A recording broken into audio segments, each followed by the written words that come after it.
이 시간 함께 나눌 말씀은 사도행전 16장 30절에서 34절의 말씀까지 우리 함께 읽겠습니다. 그들을 데리고 나가 이르되 선생들이여 내가 어떻게 하여야 구원을 받으리까 하거늘 이르되 주 예수를 믿으라 그리하면 너와 내 집이 구원을 받으리라 하고 주의 말씀을 그 사람과 그 집에 있는 모든 사람에게 전하니라. 그 밤 그 시각에 간수가 그들을 데려다가 그 맞은 자리를 씻어주고 자기와 그 온 가족이 다 세례를 받은 후 그들을 데리고 자기 집으로 올라가서 음식을 차려주고 그와 온 집안이 하나님을 믿음으로 크게 기뻐하니라. 아멘. 로마서를 마치고요. 이제 빌립보서라는 성경을 가지고 함께 말씀을 나누려고 합니다. 그 전에 먼저 빌립보가 어떤 지역인지 바울이 어떻게 복음을 전했는지 살펴보려고 합니다. 사도행전 16장이 이 빌립보 지역의 복음을 전하는 바울의 말씀인데요. 그 말씀을 통해서 함께 은혜를 나누었으면 좋겠습니다. 바울 사도의 계획은 이 방향으로 따지면 북쪽으로 올라가는 게 아니라 동쪽으로 가고자 했습니다. 복음을 전하는 미지의 지역 동쪽으로 계속 복음을 전하려고 하는데요. 하나님께서 막으시는 것입니다. 계속해서 북쪽으로 가게 하시는 것입니다. 그렇게 하나님께서 어떤 항구에 도착하게 하셨는데 거기서 환상을 보여주십니다. 환상 가운데 보여주시사 이제 마게도니아 지역으로 넘어오라고 하는 환상을 보여주셨습니다.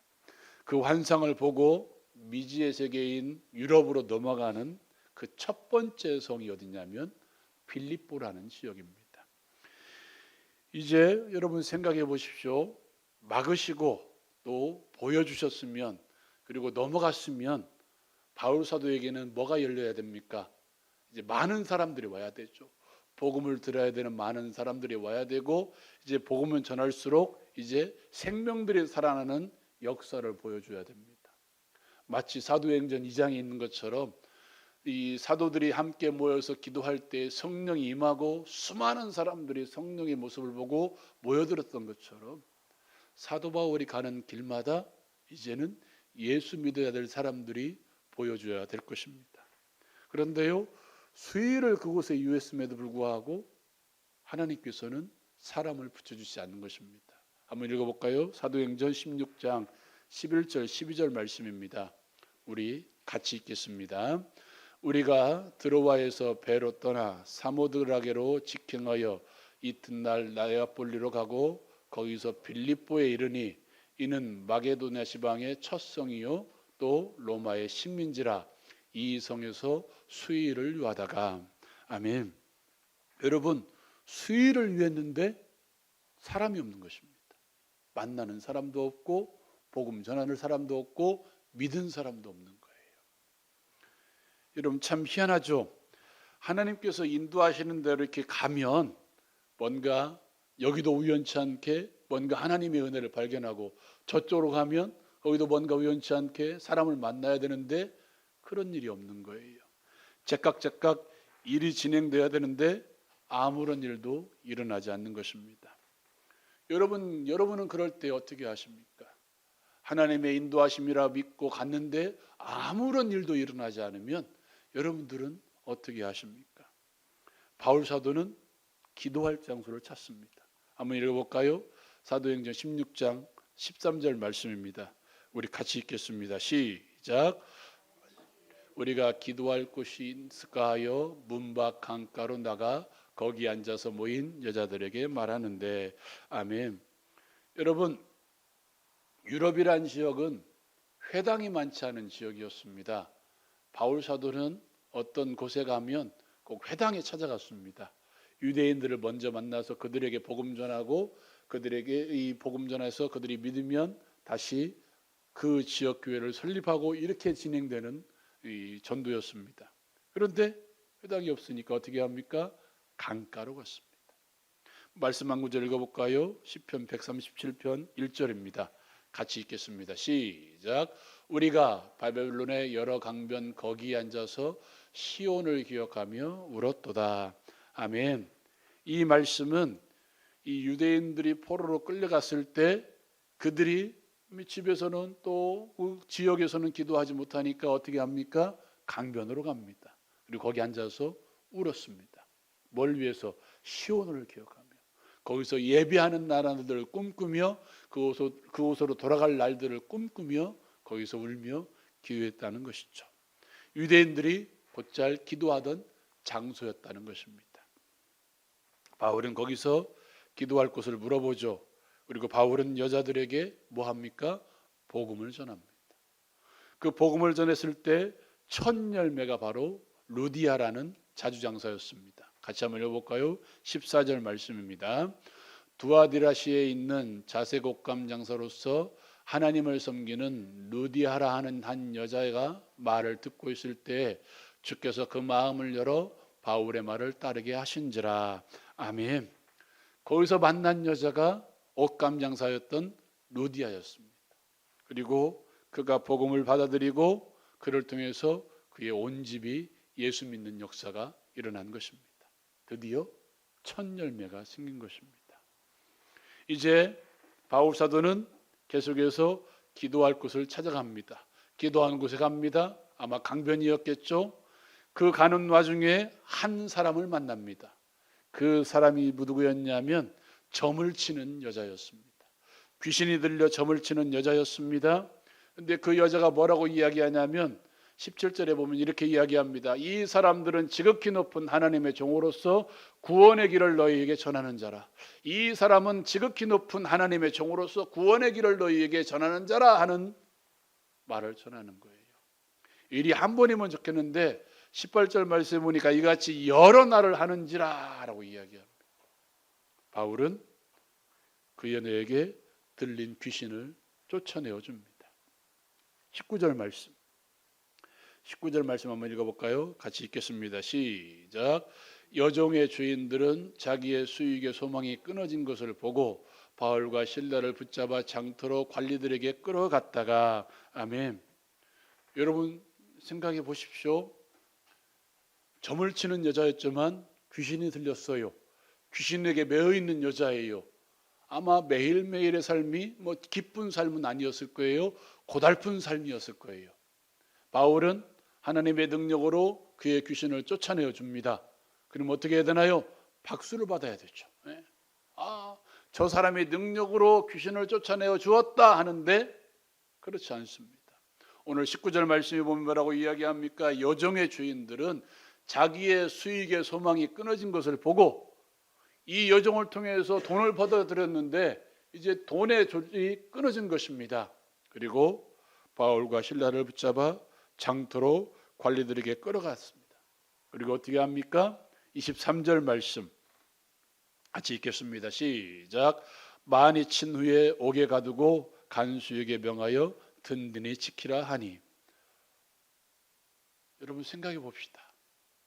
한 여자 만나서 그의 집이 구원받았습니다. 그 다음에 또 다른 열매, 또 다른 열매로 향해 가는데 어떻게 합니까? 감옥에 들어갑니다. 하나님께서 내 길을 막으시고 환상까지 보여주셨다면 이제 복음의 많은 열매들이 맺혀져야 되는데 겨우 한 여자 만나게 하시고 그 여자의 집만 구원받게 하시고 어떻게 해요? 나를 감옥으로 들어가게 한 거예요. 감옥으로 끌려가게 한 거예요. 원망이 나오지 않을까요? 불평이 나오지 않을까요? 왜 나를 이곳 가운데 왜 감옥에 들어가게 하시고 이 낯선 곳에 와서 왜 이런 고통을 주시는지. 그런데 바울 사도는 몰랐을 것입니다. 거기에 하나님의 섭리가 있음을.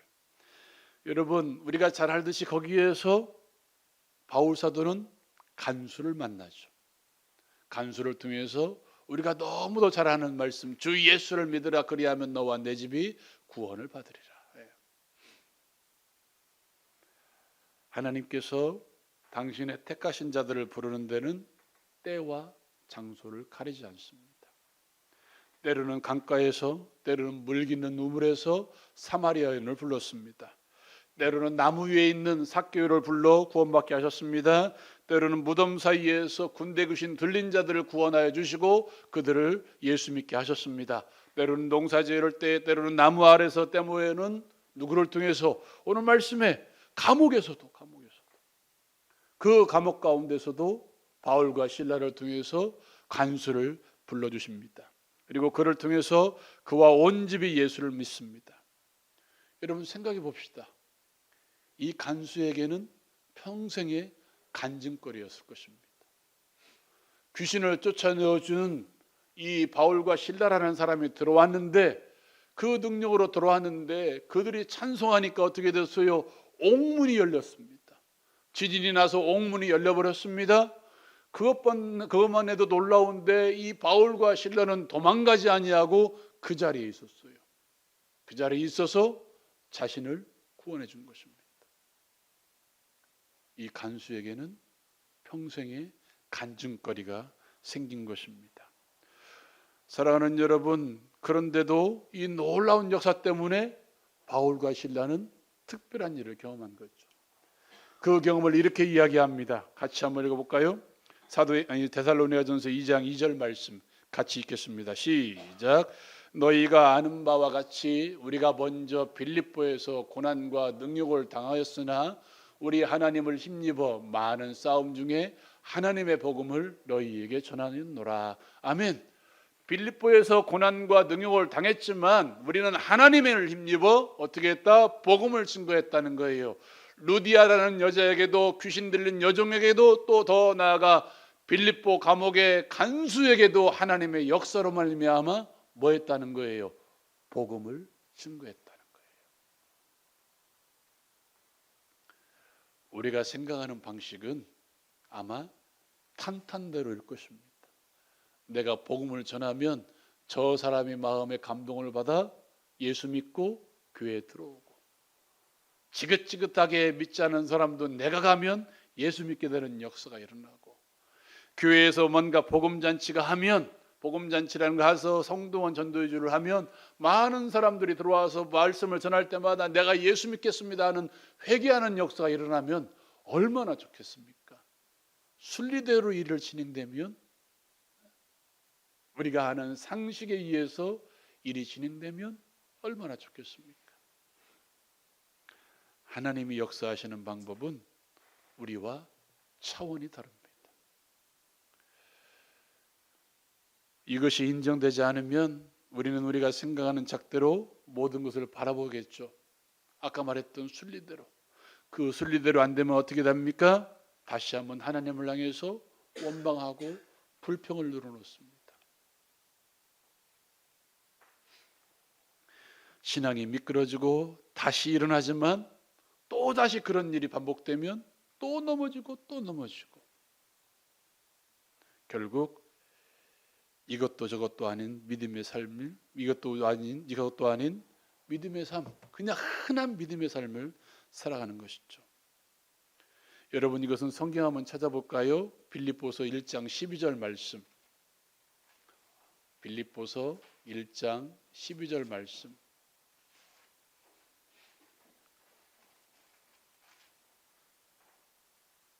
같이 한번 읽어봅시다. 12절, 13절 말씀까지 시작. 형제들아, 내가 당한 일이 도리어 복음 전파의 진전이 된 줄을 너희가 알기를 원하노라. 이러므로 나의 매임이 그리스도 안에서 모든 시위대안과 그 밖의 모든 사람들에게 나타났으니 14절까지 형제 중 다수가 나의 매임으로 말미암아 주 안에서 신뢰함으로 겁없이 하나님의 말씀을 더욱 담대히 전하게 되었느니라. 아멘. 여러분, 오늘 12절 말씀이 뭐라고 이야기해요? 형제들아, 내가 당한 일이 뭐냐면 지금 감옥에 있는 거예요. 그 이전에 빌립보 감옥에 있었던 그 현상이 아니라 나중에 또 감옥에 들어갑니다. 근데 뭐라고 이야기해요? 도리어 복음 전파의 진전이 된 줄을 너희가 알기를 원하노라 라고 이야기해요. 빌립보 감옥이 아니라 그 경험을 통해서 이제 바울은 뭐라고 이야기하는 거예요? 아, 감옥에 들어가는 일도, 어려운 일도 하나님이 그 어려움을 통해서 뭐 한다는 거예요? 복음이 증거되게 한다는 거예요.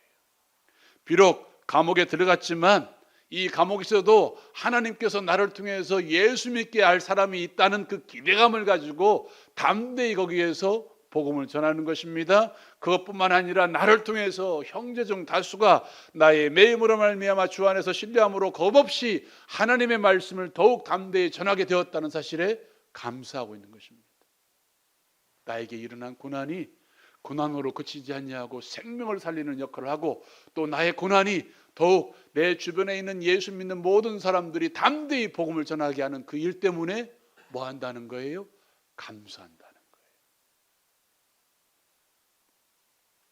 여러분, 우리가 믿음의 조상하면 아브라함을 기억할 것입니다. 그가 갈대아 우르를 떠날 때 어떤 마음이었을까요? 하나님께서 그에게 음성을 주셨습니다.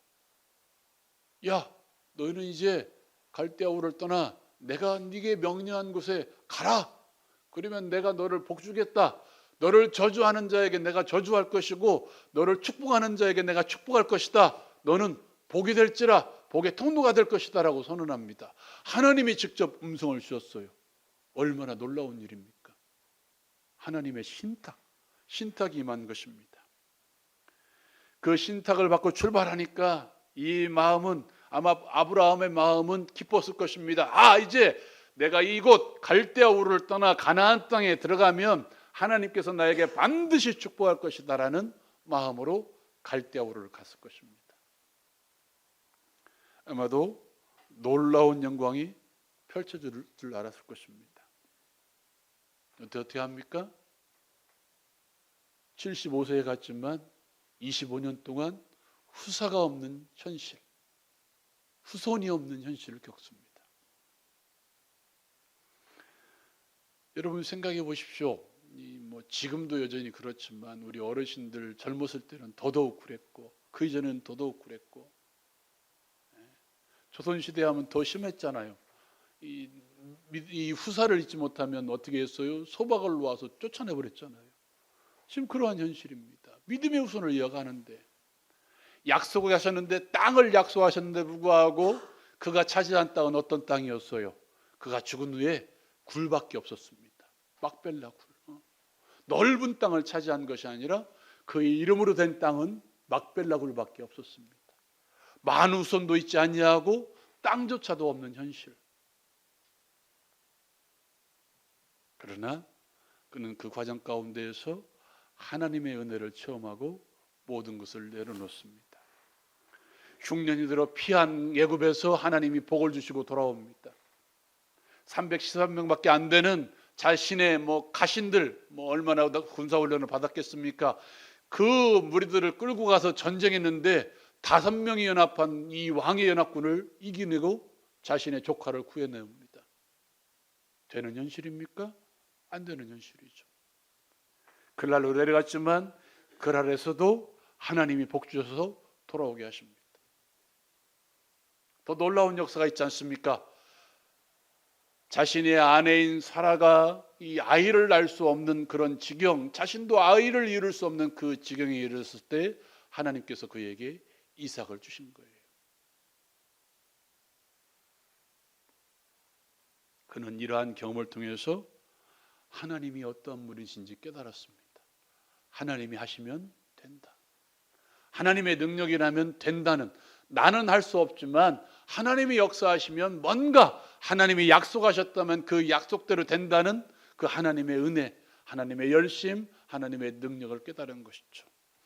이 하나님이시라면 모든 것을 하나님께서 말씀하신 대로 한다면 될 것이라는 믿음이 그게 일어나는 것이죠.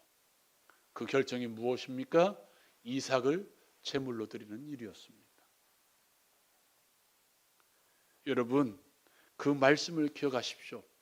하나님이 말씀하실 때 그 다음 날 아침날 일찍 그는 이삭과 종을 데리고 하나님이 약속하신 장소로 갔습니다. 그가 경험하고 믿는 하나님이라면 길을 열어가실 것이라는 확신, 그 말씀에 순종한다면 그를 살리든지 또 다른 후손을 주실 줄로 믿는 그 확신,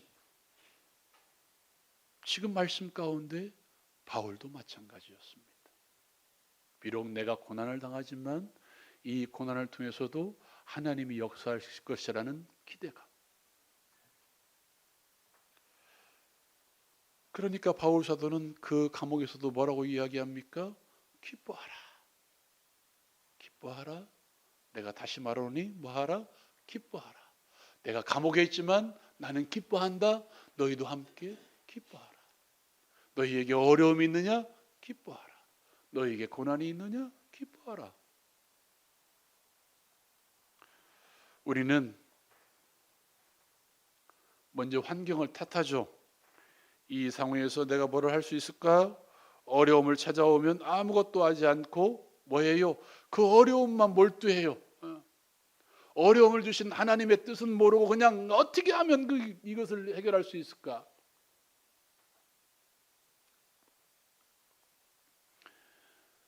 여러분 기억하십시오. 어떤 분들은 어려움은 가장된 축복이라고 말하죠. 우리가 예수 믿은 후에도 여전히 우리에게 어려움과 힘듦과 무거운 짐은 있습니다. 여러분 그런 것들이 찾아올 때마다 기억하십시오. 거기에는 나를 향한 하나님의 마음이 있습니다. 나를 선한 길로 인도하시고자 하는 하나님의 뜻이 있습니다. 내가 무슨 죄를 지었다, 내가 무슨 죄를 지었다고 하고 원망하지 말고요. 오히려 하나님께서 나를 또 어떻게 인도하여 가시려고, 하나님께서 이 일을 통해서 나에게 또 어떤 선한 길을 보여주시려고 하는 마음으로 그 길을 감당하십시오. 하나님께서 또 나에게 어떤 은혜를 체험케 하시려고 하며 감사히 모든 일을 기쁨으로 받아들일 수 있는 우리 모두가 되기를 주님의 이름으로 축원드립니다.